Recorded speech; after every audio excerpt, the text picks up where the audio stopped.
U.S. President Donald Trump has said he hopes Russian President Vladimir Putin will be good, but warned of a rough situation if not. He suggested Ukraine erred by seeking NATO membership, adding Putin may not want a deal. Trump predicted Ukraine could lose significant land, while Europe might deploy forces, though U.S. troops will not. He said future security may take a form other than NATO, stressing Ukraine's role as a buffer between Russia and Europe. Because of what's happened, massive fraud all over the place. The other thing we want change are the machines. For all of the Russian aide Yuri Ushakov has reported that during a phone call, Russian President Vladimir Putin and U.S. President Donald Trump expressed mutual support for ongoing direct talks between Russian and Ukrainian delegations. Initiated by Trump after his White House meetings with Zelensky and European leaders, the discussion included the possibility of elevating the level of negotiators.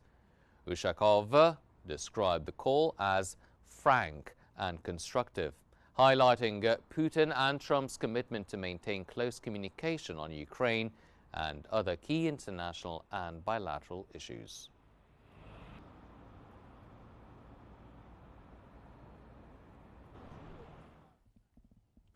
U.S. Secretary of State Marco Rubio has revealed that U.S. President Donald Trump proposed a meeting between Ukraine's President Volodymyr Zelensky and Russian President Vladimir Putin, with hopes for a subsequent trilateral summit including Trump. Rubio emphasized that while a peace deal isn't guaranteed, the willingness of Putin to meet Zelensky marks significant progress after years of no dialogue. He also noted ongoing U.S. coordination with European and other countries to establish security guarantees for Ukraine, signaling a cautious but hopeful step towards resolving the conflict. Which have an impact on what one side views as leverage or the other. So that's the reality of. Russian Foreign Minister Sergei Lavrov has stated that the recent U.S.-Russia-Alaska summit showed U.S. President Donald Trump and his team genuinely seek a long-term, sustainable peace in Ukraine. Lavrov described the Putin-Trump meeting atmosphere as very good. Lavrov contrasted the U.S. approach with Europe's, criticizing European leaders for focusing solely on ceasefire demands while continuing to supply weapons to Ukraine. He emphasized that the U.S. aims for a reliable peace, whereas Europe's stance remains centered on military support post-ceasefire.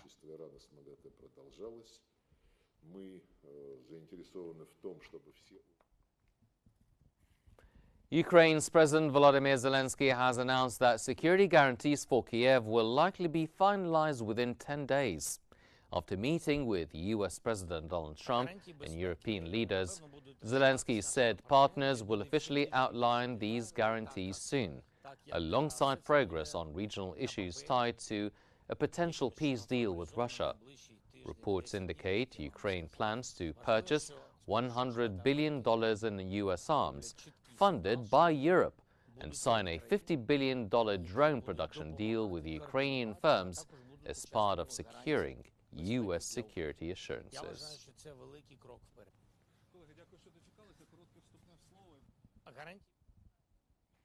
Finland's President Alexander Stubb has said that security guarantees for Ukraine could be finalized within a week following talks between European leaders, U.S. President Donald Trump and Ukraine's President Volodymyr Zelensky in Washington.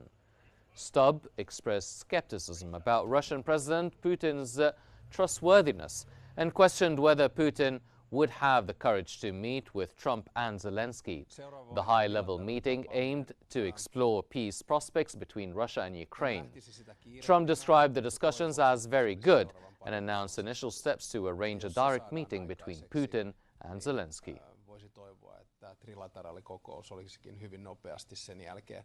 Mutta jälleen kerran se ehkä asia, joka tuo sellaisen pienen skeptisyyden tähän on Putinin sitoutuminen.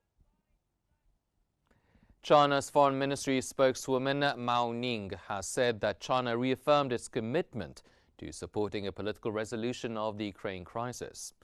Speaking at a press briefing, she stressed that China neither created the conflict nor is a party to it, yet has consistently upheld an objective and impartial stance.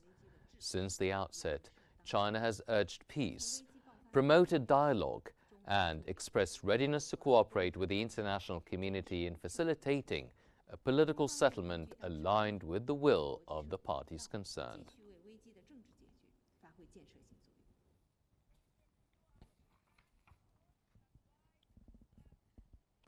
European Commission President Ursula von der Leyen has stressed that the EU is striving to end the fighting in Ukraine. She noted that recent talks in Washington provided Kiev with strong security assurances, reflecting continued transatlantic commitment to Ukraine's defense and sovereignty. Von der Leyen emphasized Europe's determination to pursue peace while ensuring Ukraine receives the necessary support to resist aggression and safeguard its future. To fill up again the Ukraine facility. French President Emmanuel Macron has warned that if peace negotiations with Ukraine fail, harsher sanctions on Russia will be necessary.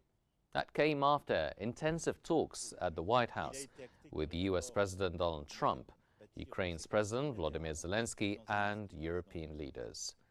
Macron emphasized the urgency of a trilateral meeting between Russian President Vladimir Putin, Zelensky, and Trump to secure stability and end the conflict. Macron stressed Europe's commitment to Ukraine's unity, security guarantees, and upholding international law, noting that Russia's refusal to cease fire threatens European security and that Putin will only negotiate if war no longer yields gains.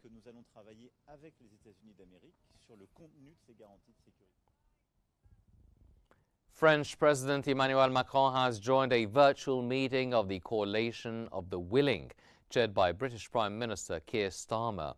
Macron participated from his summer residence in southern France. That came following Washington's summit with US President Donald Trump, Ukraine's President Volodymyr Zelensky, and European leaders, where Trump assured Zelensky that the US would support Ukraine's security in any peace deal with Russia, though details remain unclear.